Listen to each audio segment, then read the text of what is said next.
as part of the beta of Facebook Live because I was a journalist. So this is like fairly new. People were asking me for help with it. I was like, why are you asking me for help? I don't know anything. And then I realized all I need to know in order to help is more than they know. If you know more than nothing, if your skill level is below absolute zero, you can help someone with that. Whether you consider it a gift or not, whether you consider it something you're good at or not, there's someone where something inside of them either has a blockage to it. In this case, a lot of people were intimidated by social media. They either felt like my, kid can do this. Why can't I figure it out? I'm a big dummy. Or they thought, oh my God, this is so complicated. How are people doing this? Either way, they had a blockage there. Or people do have different skills. Hello and welcome to the Art of Value Whispering podcast. I'm your host, Melitta Campbell, value whisperer and business coach. And on this show, each week, we discuss value whispering, the smarter way to market your small business that just happens to be brilliant for introverts. In each episode, I share the simple, practical steps that grow your business in a way that aligns with your values, your vision, and your energy, so you can make the impact you care about without burning out or compromising on your integrity. And today on the show, I'm joined by Christine Gritmon. She's a former journalist, personal branding expert, and founder of the brand new Higher Voltage event for solopreneurs, taking place on the 22nd of January in London. Now, I will be there for a very special reason, because I am one of the sponsors of the event. I'll be there with my brand new book, Value Whispering, the name of this show, and I will be signing copies for anyone at the event who wants to come along and listen along to this episode to learn a little bit more about that event and how you can benefit from a 25% discount on your ticket to Higher Voltage. But before we get to that point of the podcast, we have just the most incredible discussion about what it really means to build a business when you are the business. We talk about how you can recognize your gifts and why those things that come the most easy to you often hold the most value, but are the easiest for us to dismiss or not even recognize as points of value that we can bring to our business and our clients. We also look at what does it mean to evolve your business without losing credibility or trying to force a pivot that just doesn't quite feel right. So if you are a solopreneur who wants to grow in a way that feels sustainable, aligned, and genuinely reflective of who you are, this episode is for you. Hi, Christine. It's wonderful to have you on the show with us today. Thank you so much for having me. And we are doing something a little bit different. We're doing a whole podcast marathon. So we're having this conversation and then we're hopping over to your podcast to continue that conversation. So I'm really excited to see how this happens and how this experiment works out. But I have to say, this is something about you that really impressed me when we met before, was that you are experimenting and listening into your needs, where you're feeling that you can use your expertise and where your interests are taking you next. And you've really leaned into that to keep growing and evolving your business, which I think is just so perfect. But I think for a lot of people would see that as quite a brave thing to do, that they're interested in someone else, but this guru says I have to do it this way and I can't do that. So I love that we're getting to do that together, and that this is like the whole focus of your work. But I'd love it if you could introduce the audience to some of that evolution, and then we can dive into how that's happened and extract some of the lessons along the way. Absolutely. Well, one big advantage, I think, of my ADHD tendency to not really be overly planned is that I have been open to a lot of evolutions. I started my own business, Christine Gritmon, Inc., in May of 2016. So we're coming up on almost 10 years, 9.5 at this point. And at the beginning, I was doing social media for small local businesses, mostly restaurants. Then I quickly, after getting a bit of that and seeing that it was tricky to scale myself, I quickly pivoted to teaching them how to do their own social media better. So it was very much social media and small businesses for a good long while. And then I realized that my audience of people who thought I was brilliant and wanted to give me opportunities and celebrate me was the audience of my peers who did not need social media services. So that was tricky. It's like you change the offering or you change the audience. Like, what do you do there? So I said, well, everyone keeps noticing my personal brand, and that's something that my fellow professionals in the digital marketing space also need. So from about 2020 onwards, I really focused more on personal branding. I had a show before that called Social. 2020 was when I launched Let's Talk About Brand, which is the show that you are also going to be on now. It was originally a live stream and it pivoted to being a podcast. And so it's been personal branding since then, but I'm about to have yet another pivot. But the thing is, it's not really a pivot. There's a very strong through line since before I started my business and the thing that got me into my business, which was I was a journalist before I started my business. And the thing that really stuck out to me and that I loved the most about being a journalist is there are people around us all the time doing truly amazing things. And they have hopes and dreams and talents, and they just don't know how to put themselves forward in a way where the people who would celebrate those things or who even need those things can find them. So as a journalist, I enjoyed helping tell those stories and bring attention to them. As a social media strategist, I enjoyed giving them the tools to be found themselves. As a personal branding coach, same thing, really. Helping people figure out how to tap into their gifts really has been the focus of my work lately, recognizing them and leading gift forward rather than function forward or service forward.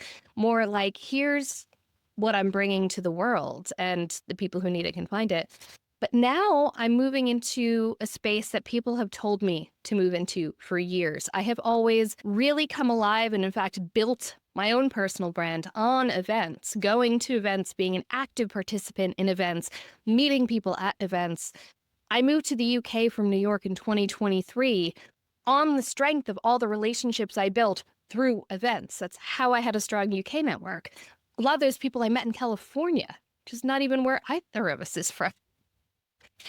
And people have said to me forever, you need to get into events, you need a community, you need to start doing these things because you'd be great at it. And I said, well, those are very crowded spaces. I'm not going to get into it until I have something new to add to it. And so the something new and the thing that I'm really focused on going forward, which was at the core of everything already, is individuals, the power of the individual in business, and especially the individual who's in business for themselves, like you, like I am. The solopreneur, the self-employed person where you are the business, whether you're providing a service, even if you're, selling goods. The fact is, a lot of times what people are buying into is you.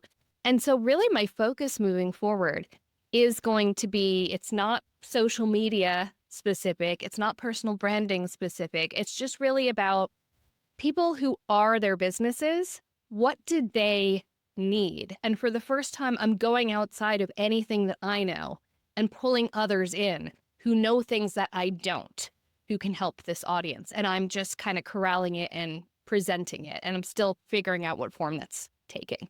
Yeah, I love that so much. And it really leans into this idea of value whispering where, you need to understand your true value and then the context. How can you use that? But it doesn't come instantly for a lot of us. And we're using the best of our knowledge of how we can use this in a certain situation. And that keeps evolving. And it's really interesting that you say you go full circle, because I think a lot of those ingrained gifts that we haven't recognized them. We're a bit Dorothy, we have to go on that journey before we see that all the time. Like, well, you couldn't have possibly believed me until you'd been through it. I also, even though not thrilled with J.K. Rowling at the moment, the fact is I also go to the Harry Potter thing. We're in, I think it's Prisoner of Azkaban. The first time he casts a Patronus, he can only do it because with the time turner, he had already seen himself do it. And that's the only reason he had enough self-belief to do it. And a huge part of that also is, I know people blame imposter syndrome all the time, but I think a bigger thing is, I think it's called competence fallacy, though I'm not sure. I shouldn't throw terms around. But basically the idea of when we're good at things, they come easily to us. And because they come easily to us and we equate value with struggle, we think that the thing that comes easily to us is easy. or doesn't have value, or those two are very equated in our minds. When in actuality, the reason we find it easy is because we're good at it. And I really drilled this into my daughter in particular. I ask her how the maths test was, and she says it was easy. I'm like, it's not easy. You're just good at math. And that's Yeah. something I'm trying to tell myself. She's much better at 11 at learning it than I am at 44, I gotta say. But I'm trying. Yeah, I love that. And I think you mentioned their struggle. I think the other thing that challenges us is that a lot of our value is in that struggle, is Yeah. the things that we have come through. It's given us this incredible perspective that no one else has. But because that's wrapped up in struggle, we think that means we're not good at it. And that's Yeah. a weakness and we shouldn't share it. And I think this is why with True Value, we spend a lot of time with my clients digging into this at the beginning, because there's so much richness there that they've either discounted because it's too easy, or they haven't recognized because it's wrapped up in a bit of struggle. And then there's these wonderful patterns between them. Yes. Realize, oh, that's it. Like we were just talking about, I was at an event and I've realized, oh, well, the one overlap of my two books gives me this unique perspective on a massive struggle for female founders in getting investment. So now that's going to be a focus for next year, is like, could I actually do something valuable in that space? And I suspect with a bit of help, as you said, we don't have all the answers. We need to bring in those external sources and other brilliant people to help guide us and make that all come together in a way that's super useful for the people we want to have an impact for. So yeah, so exciting. But when it comes to those gifts, is it always the things that we find easy is a gift? Or is there a little bit more thought that we have to put in to decide what is a gift and what is something that is kind of handy, but not necessarily something we can use to pay forward and make a difference? Well, that's a really good question. I think anything we can do, we should do. When I first got started, as I mentioned, I started my business in social media.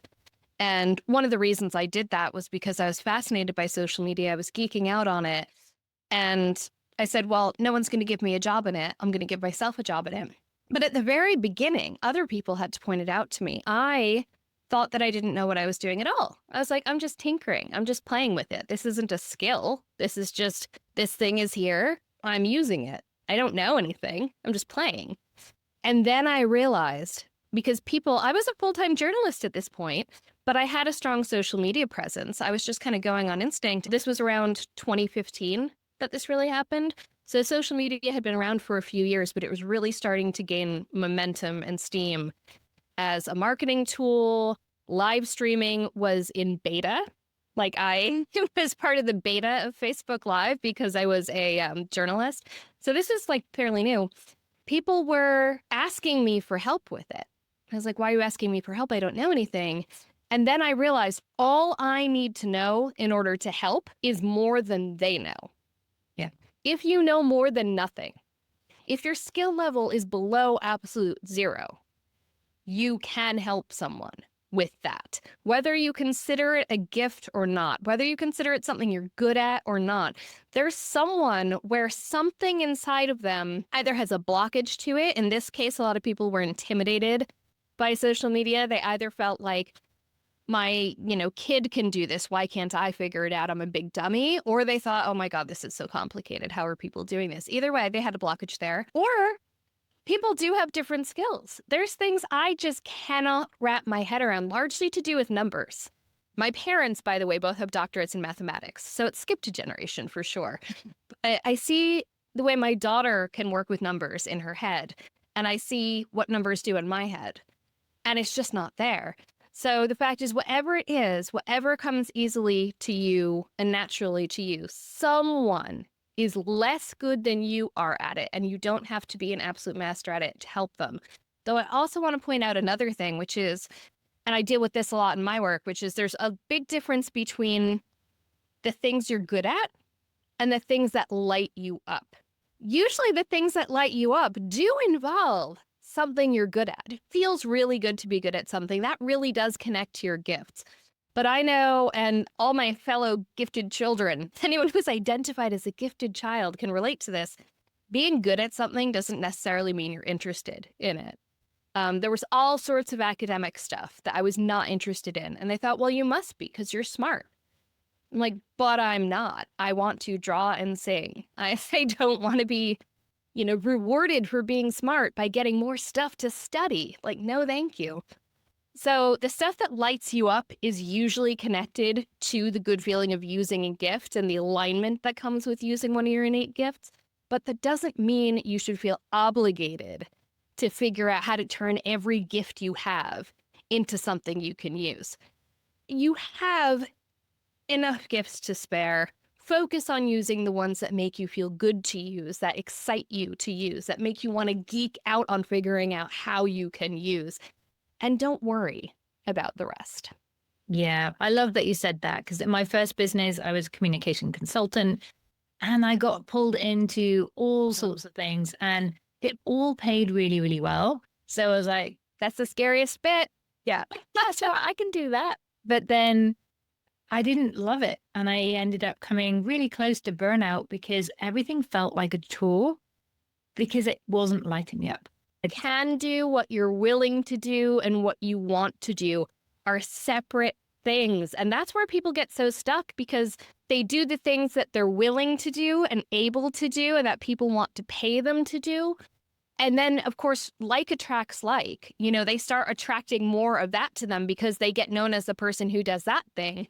And before long, they're not getting a chance to do any of the thing they're passionate about, but they're afraid to step away from all of that opportunity. They're afraid to cut themselves off from all of that money because they feel like if they instead focus on the thing they want to do, people won't buy it or there won't be enough for it. But the fact is, what you put out there is what you will attract more of.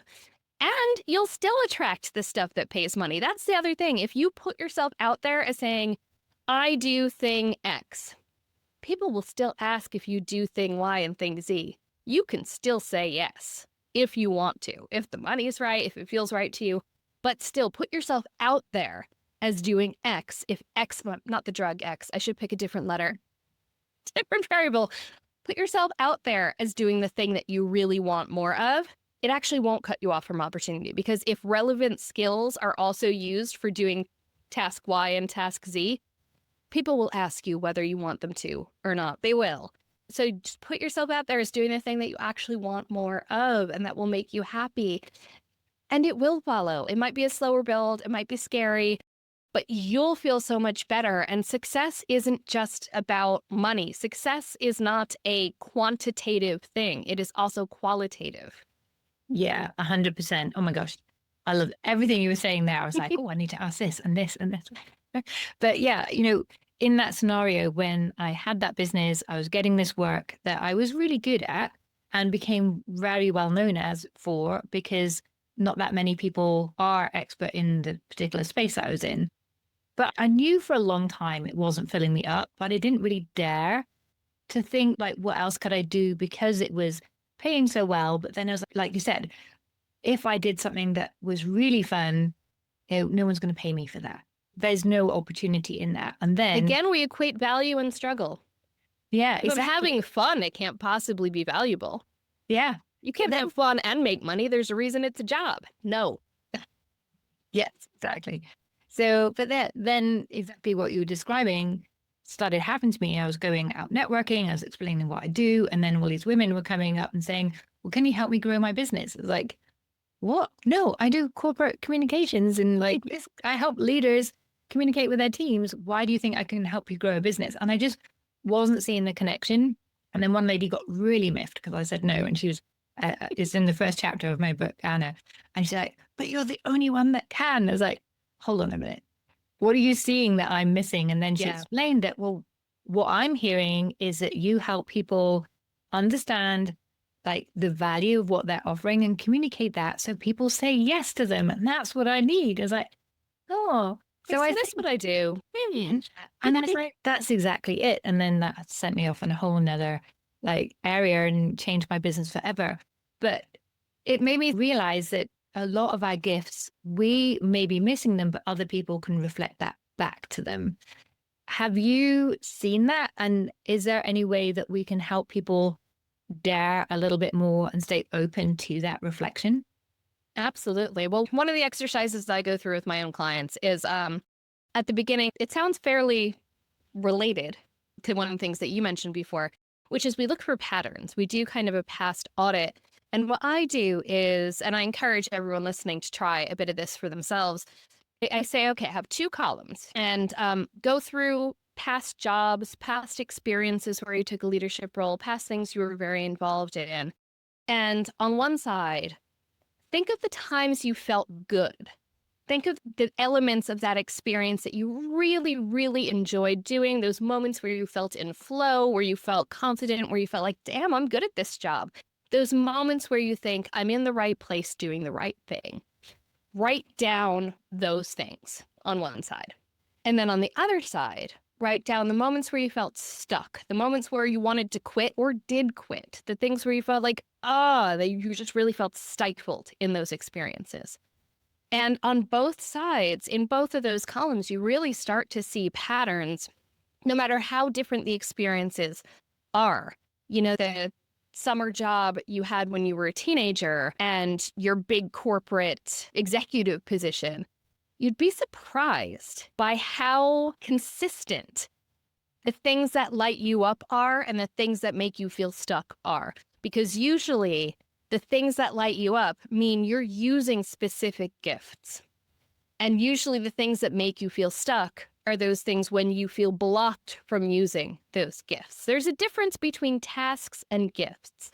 Tasks are externally granted things. They're giving you the opportunity to perform a function, ideally using a skill.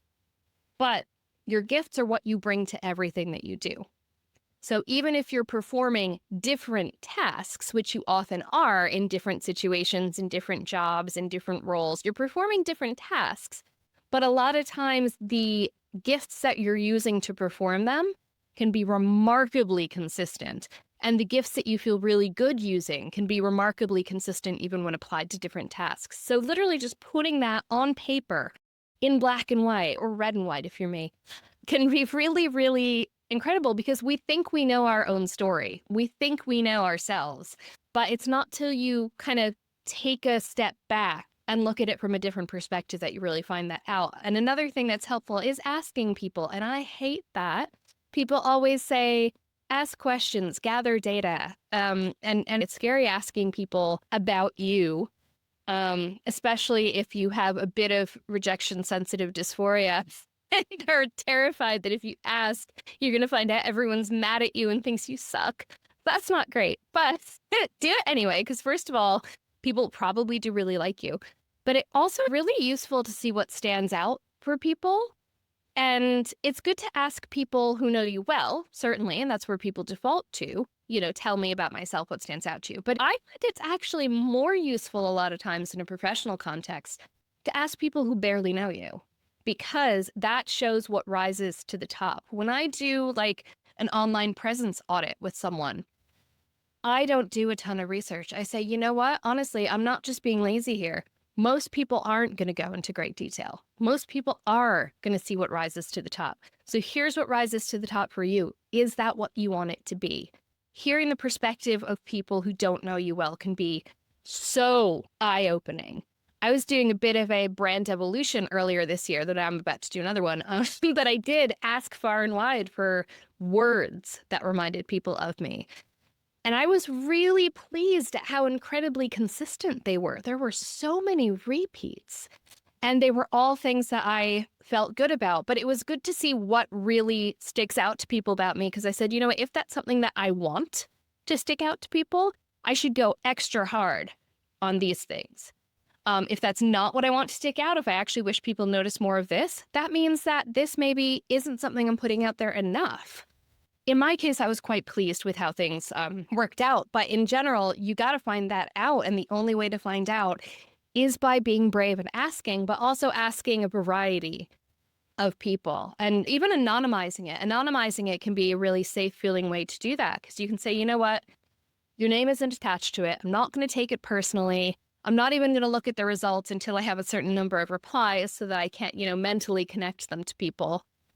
But please do tell me, because I think that it's incredibly important to know if what you're putting out there and what people are associating you with is what you think it is, and is what you want it to be. Because a lot of times the message we think we're putting out and the message other people are receiving are not the same message. Yeah, totally. So I have a very similar exercise I take my clients through, and looking at those patterns, and then what's the feedback you were getting that proves that this is a thing. And Yeah. in my book, I talk about the fact that, we're always told success leaves clues, but we're told look to successful people and look at what you can model about what they're doing. But we forget that success leaves clues for us too. Yeah. So, and that's what you're doing. Like, where have you been successful? Where have you felt the way you want to feel in your business? And what does that tell you about what you need to bring into this next opportunity, what you say yes and no to, how you structure your business and your time and everything else. But I wanted to talk to you about personal brand. And it really sounds like we've gone solidly into this territory now, because I know I tend to. one thing people think about is that the brand is all about them, but it's not. It's what other people think of you. Your brand exists in other people's minds, but you can do the actions and set things up so that they get that same impression. So doing that check is the way I want to be perceived. Is that actually what's happening is really strong. But what else do people need to know about developing a strong personal brand beyond it just being a logo, which I know some people think, oh, I've got a pretty logo now, I'm tick. So it's more than that. Well, it's interesting because to your point about our brand being what exists in other people's head, I think the place that people go wrong a lot of times is they start from there. And I feel like it needs to not start from there. That's why people feel icky and false, because they say, okay, what's in other people's heads? What do I want to be in their heads? How can I embody that? And then they wind up feeling misaligned. They feel uncomfortable with it. They don't know why. They're just not excited to put their personal brand out there. I do what's called inside out branding, and I've developed my own kind of 6-step methodology with a really bad, no, 5, with a really bad diagram that I need to get a better diagram for. So those 5 steps starts with your purpose. We talked about that a lot before. That's really what I consider the gifts and motivations and that deepest self that you bring to everything that you do, the gifts that you are here on this planet to use, the things that really make you feel that glow inside when you're using those gifts. That's purpose. A notch out from that, what fills you up inside, what lights you up is passion. That's your purpose in action. The passion element is those tasks and functions that we perform when we feel lit up, and then they tie very deeply to the gifts that we are using to do them. So passion can actually help us figure out our purpose. Then there's the person, which is just how are you showing up? And here's the thing. If you started from tapping into your gifts, if you've started from a place of what makes you feel aligned and glowy and awesome inside, you're going to be excited to show up. Whereas if you're coming from a place of, oh, how do I want to be portrayed? You're going to show up anxious. You're going to show up wondering so much about what's going on in other people's heads that you lose track of how you want to be perceived and how you want to present in an authentic way that will actually get you what you really want, not just what you feel like you should want. So person is where you really start to see the cracks. If you haven't gone from the inside out, if you built from the outside in, that's where you really start to see it. It's your comfort level in showing up and how you show up, whether that's online, in person at networking events, on stages, in books, however you choose to show up. A notch out from that is what I'm calling personality. That's the vibes you give off. That's the impression that you leave people with. Again, if you are aligned and authentic from the inside out and you're lit up with your gifts and your passion and excited to present them to the world, as opposed to feeling anxious about how they'll be received, one is very magnetic energy, one is very off-putting energy. So you really do give off a different impression to people based on how comfortable you feel in yourself and what you are presenting. And then the final stage is personal brand, which is what exists outside of you. That is what exists in people's heads. That's what quarter of, real estate in people's brains are you taking up? What are you occupying in their heads? What words are they associating with you? What opportunities can they help you get? If they're in a room that you are not in, what is going to make your name come out of their mouths? What is going to make that particular quadrant of their brain that you are occupying space in light up? Personal brand goes where you cannot. It is the reputation that precedes you. And people talk about 10xing, all the hustle bros, 10x or whatever, but it can really 10x your reach and your ability to get opportunities because you're not reliant on just you and where you can go. You're reliant on where everyone you've made an impression on goes. And that's the power of the personal brand. But if you try to start with that, if you try to start with reputation, it doesn't work. A strong reputation that actually does work for you needs to be built. You can't say, hey, here's my reputation, guys. It's not really how it works. And same with, the logos and the fonts and the brand voice and the headshots and, the colors, if you're like me and you are obsessive about your favorite color. That is not where to start. Where to start is you and what resonates with you, and then you will feel good and aligned with those choices that you make, and you'll be so much more excited to actually present that way.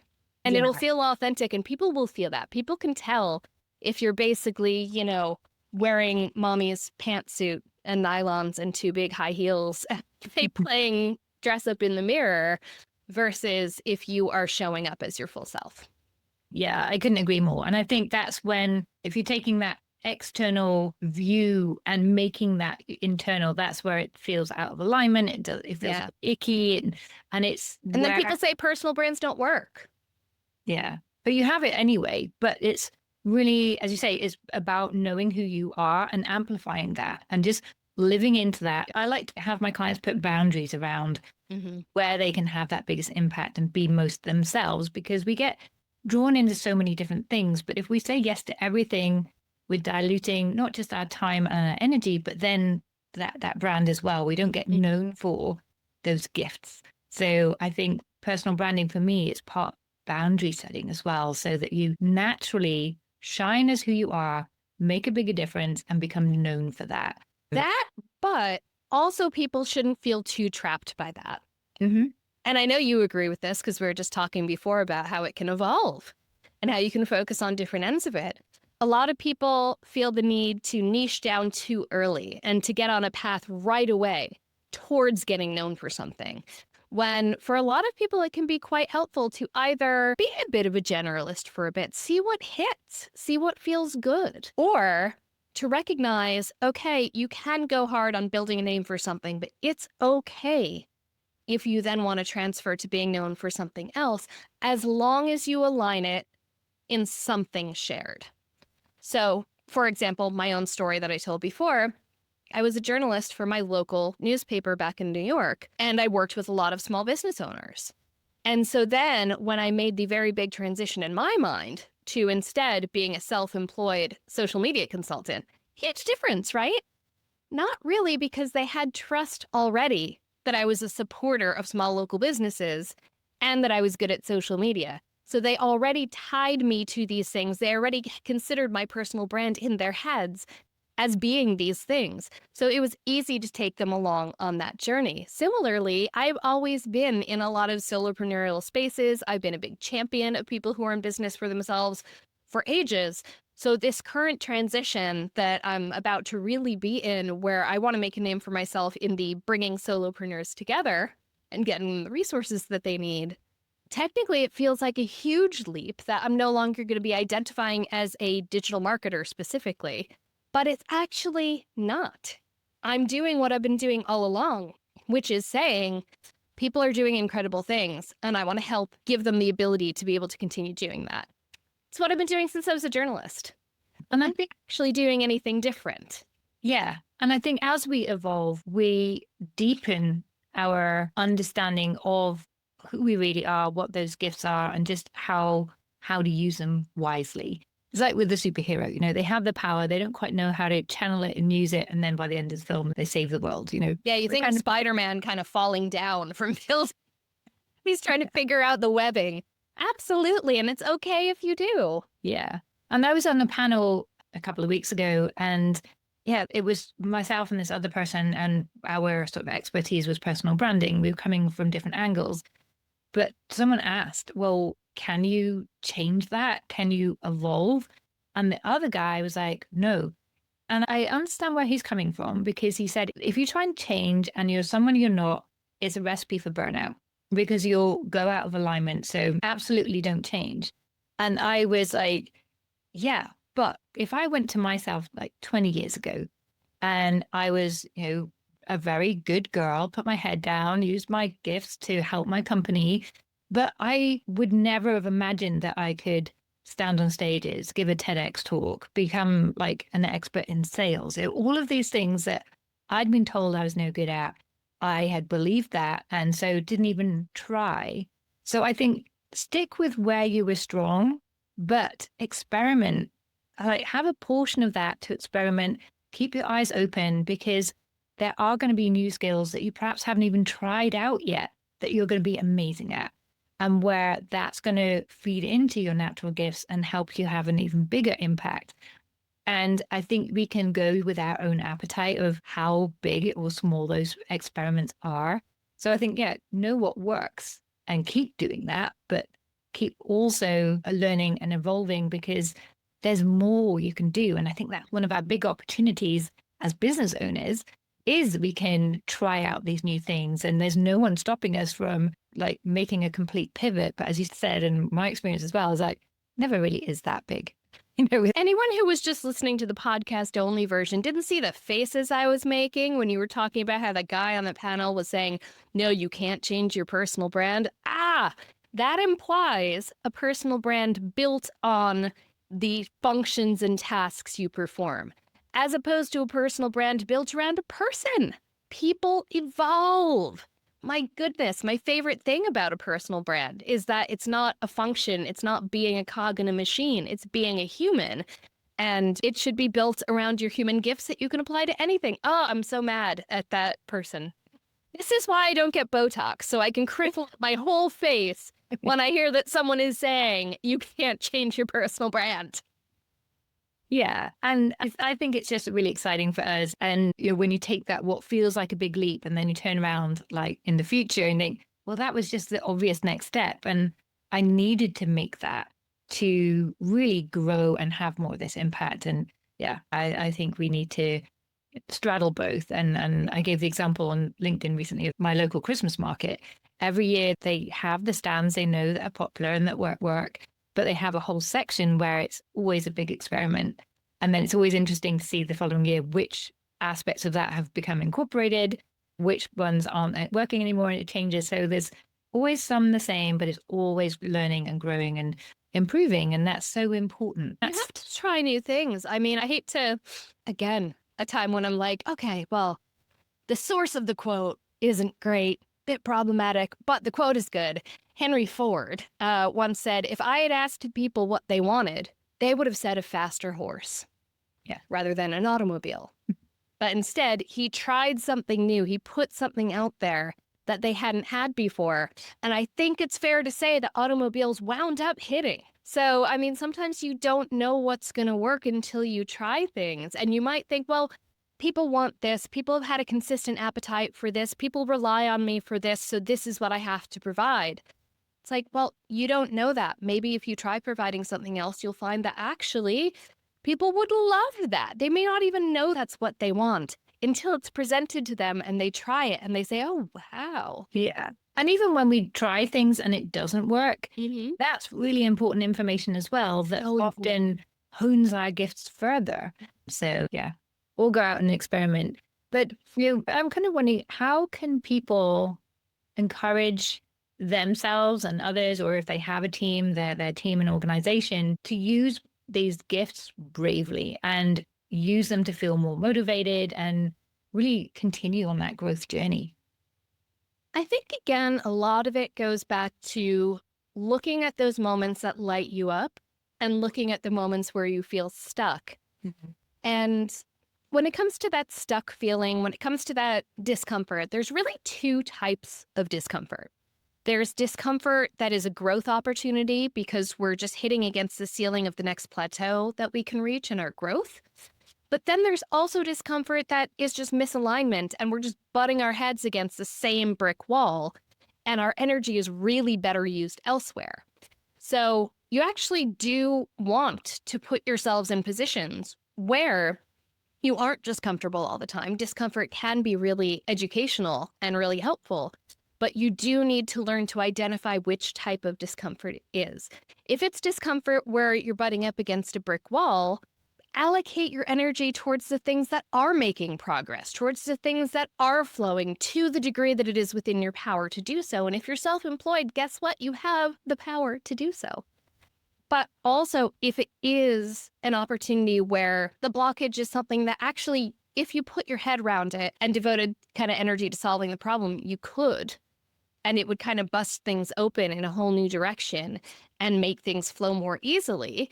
You've got to look at that, and you've got to have the freedom to look at that, the freedom and the authority to kind of solve problems like that. And I think each of us needs to claim that for ourselves. I was brought in to speak for a large corporate bank headquartered in Milan. So not my usual audience. My usual audience is kind of, the little guys. But they said, we want to talk about not only the fact that employees can, develop their own personal brands, but also the idea of we don't want people.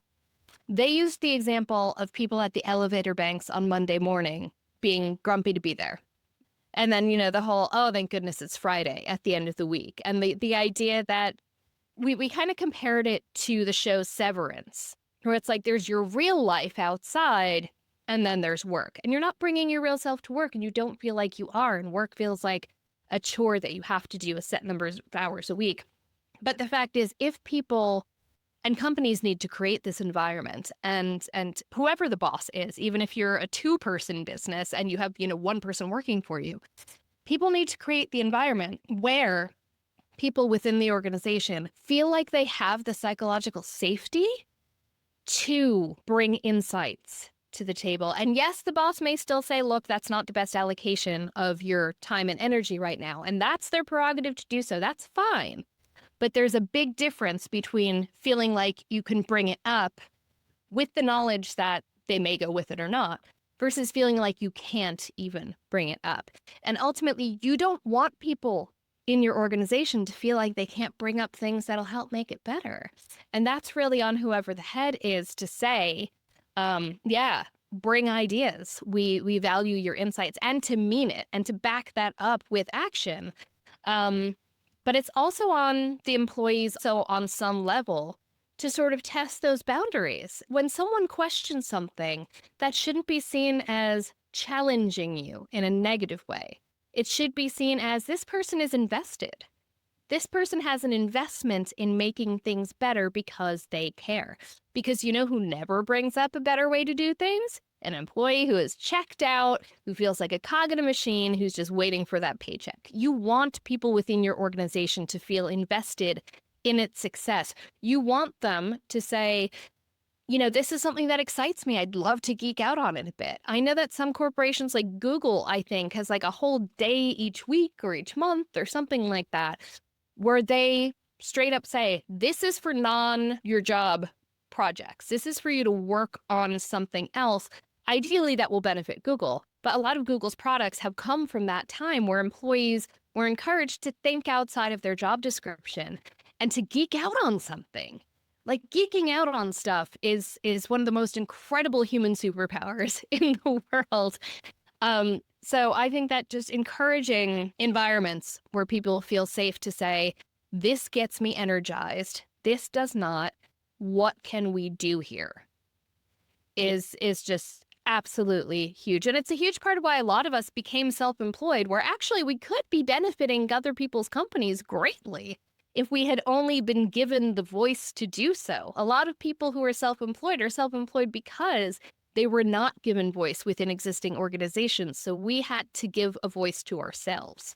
Yeah. And companies are missing out. Yeah, totally. And I think sometimes you can courageously take that opportunity, like you said, push the boundaries, because I've worked in several different organizations, and in every single one, I was able to go to the boss and say, I'm quite curious why we do this, because wouldn't it be better if we tried that? And every single time they're like, oh, I hadn't thought about that. Let's try it.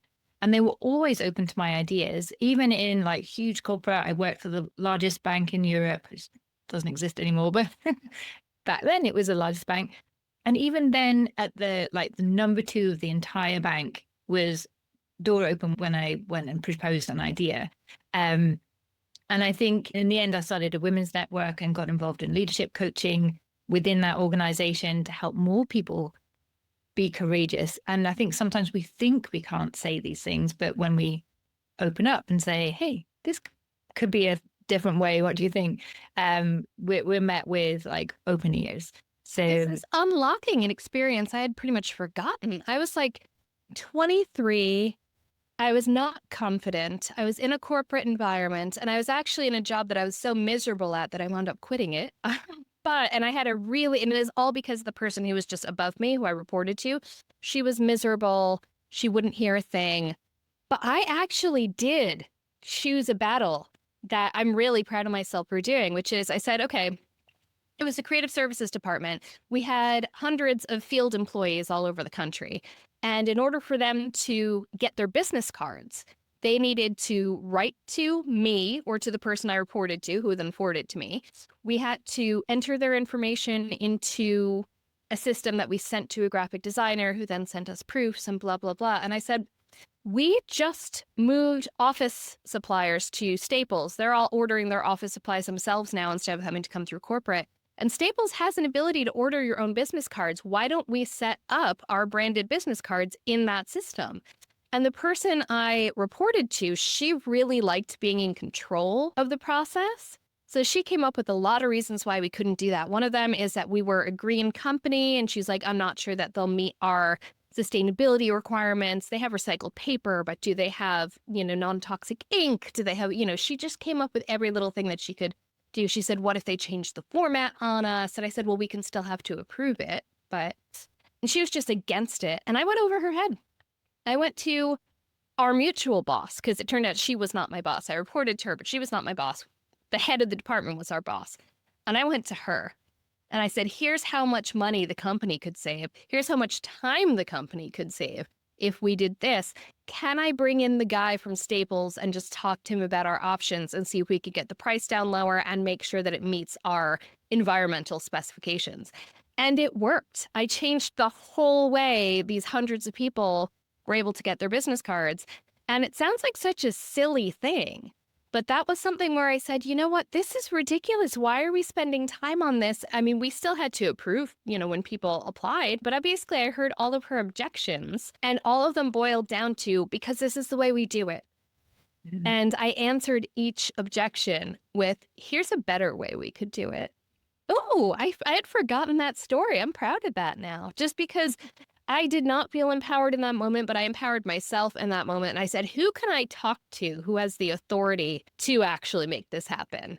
And I went around the person who was the blockage, and it worked out actually really well. She wasn't very happy with me for it, but our boss was. Yeah. So we have talked lots about personal brand, and I've loved that discussion, but I want to know about what is happening in January. And I think you have a little clue on your t-shirt.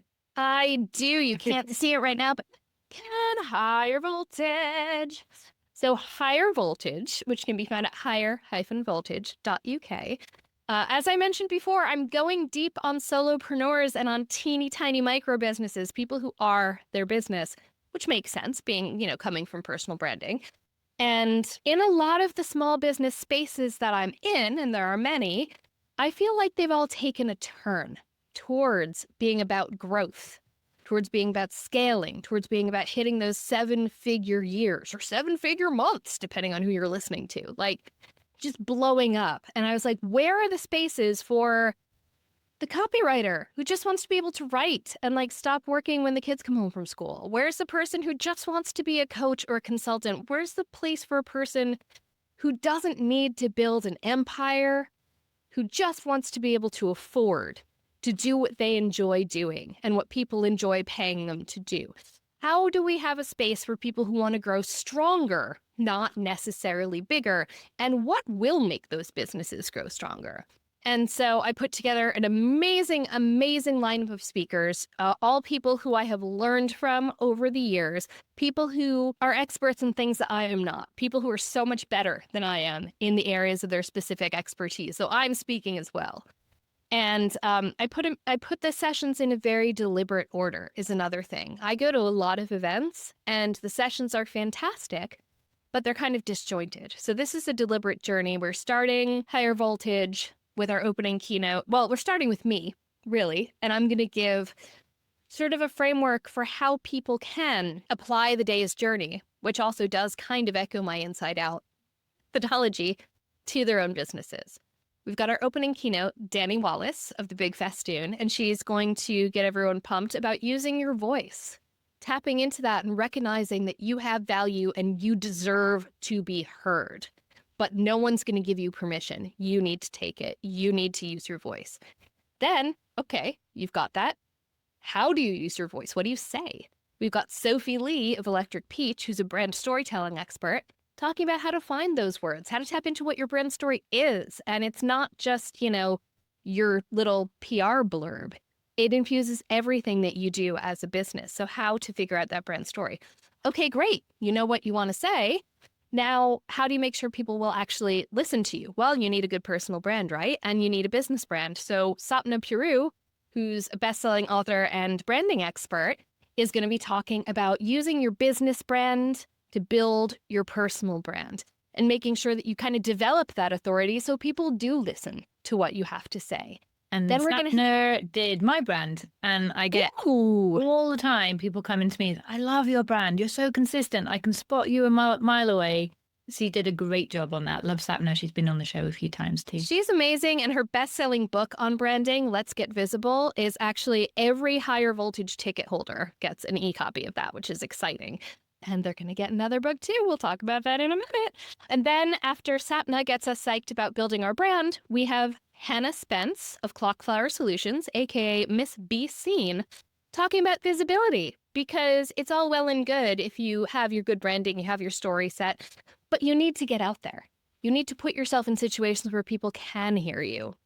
Now that you've got something worth hearing, where are you going to go to be heard?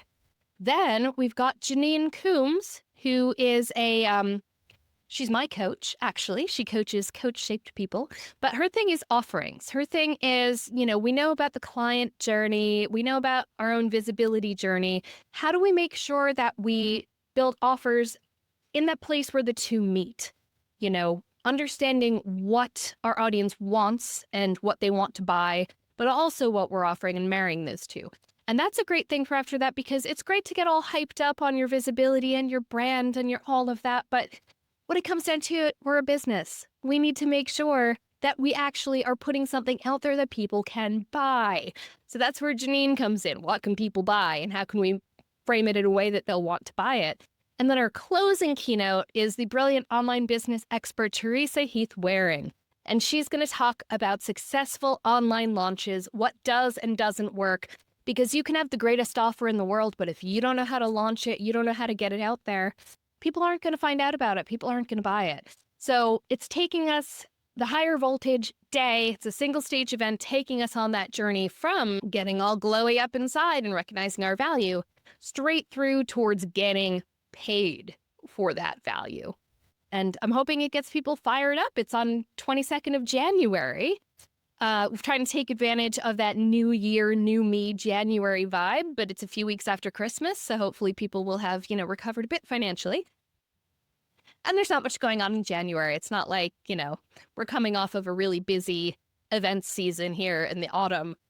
So hopefully not much going on in January. It's at Battersea Power Station, the cinema Battersea Power Station. So getting people powered up is really running through this whole thing at higher voltage.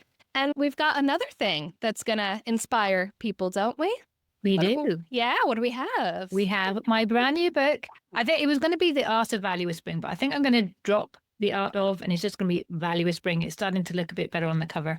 Nice. So Value Whispering, the smarter way to market your small business, which just happens to be brilliant for introverts. Very long tagline. But I'll be there fresh with printed copies that I will sign for anyone and everyone who would love a copy. Ooh, that is generous. That is going to be amazing. So definitely come to higher voltage, higher-voltage.uk. You can get 25% off your ticket if you're listening to this podcast. Use the code WHISPER. And also make a note in there. There is a little form that you fill out when you buy your ticket. Make a note in there that you want a copy of the book. And we'll have it there for you. And you'll be there signing them, and it's going to be fabulous. We're going to have several break times during the day because we're all going to be in the cinema there. So I want to make sure people do have those opportunities to mix and mingle and make connections. So we have, the breakfast mingling before the talks begin. We've got a mid-morning and mid-afternoon tea break, and we've got lunch. So these are all fantastic opportunities to go get your book, learn about value whispering, meet other people, just really build stronger, not necessarily bigger, but build stronger with a keen understanding of your value. And that's higher-voltage.uk. Lovely. And the code, is it whisper or whisperer? Whisper. Singular. Perfect. Great. And we'll add, get a little ASMR in there. Whisper. I'm going to have to practice that. That would be so cool with my friend. Whisper. So we will, of course, add that link to the show notes, which you'll find at melittacampbell.com/podcast. And yeah, I'm really excited for this event. And as you say, not many events are for these small micro businesses. Mm-hmm. And they just think, oh, I'll invite these people to speak or these people have pitched. They don't think of that journey, which I did with my summit. And I loved that journey. Like every day was building on the day before in a specific order. Teresa was part of that as well. She's amazing. Oh, nice. My podcast too. And yeah, love her work. And she's always just so inspiring how she presents everything. And so, yeah, I can't wait to be part of that and sign lots of books. Yes, everyone make sure that you do mention the book when you buy your higher-voltage.uk ticket, and do make sure to get your 25% off with code WHISP. That's so generous of you. Thank you so much. Christine, I could keep talking all day, but we have another podcast to do. We do. Everyone needs to make sure to go over and listen to Let's Talk About Brand. Yes. Now, where we're going to be talking all about your personal brand. We are. I'm excited for this conversation. Let's see. So, Christine, thank you so much for joining us today. I can't wait to meet you live in London in January. And yeah, thanks for everything you've shared. It's been wonderful. Thank you. Thanks very much. Thank you for joining us today. I hope you have enjoyed this episode and that you're now starting to feel a little clearer about the value that you bring to your business and more confident in allowing your work to grow and evolve in a way that feels right for you. And if it has resonated with you, I would love to hear from you. Do reach out to me on LinkedIn. You'll find me there at Melitta with 2 T's. And let me know what stood out most for you from this conversation. And why not come and join us in London on the 22nd of January, where we'll be continuing this conversation. There's some incredible speakers. Everybody is in one space. And this event has been specifically curated for solopreneurs. It's one of the few events that's really just highly targeted at those of us who are our business. So I really look forward to seeing you there. And as mentioned, as one of the sponsors of the podcast, if you go to the Higher Voltage page and use the code WHISPER, you will get 25% off the price of your ticket. You will find the actual click-through link for that on the show notes page, which you'll find at melittacampbell.com/podcast. So I really look forward to seeing you there and handing you your very own assigned hard copy of my brand new book, Value Whispering. Meantime, thank you for listening. I'm Melitta Campbell, your business coach and value whisperer, and I look forward to seeing you again in our next episode next Wednesday. Bye.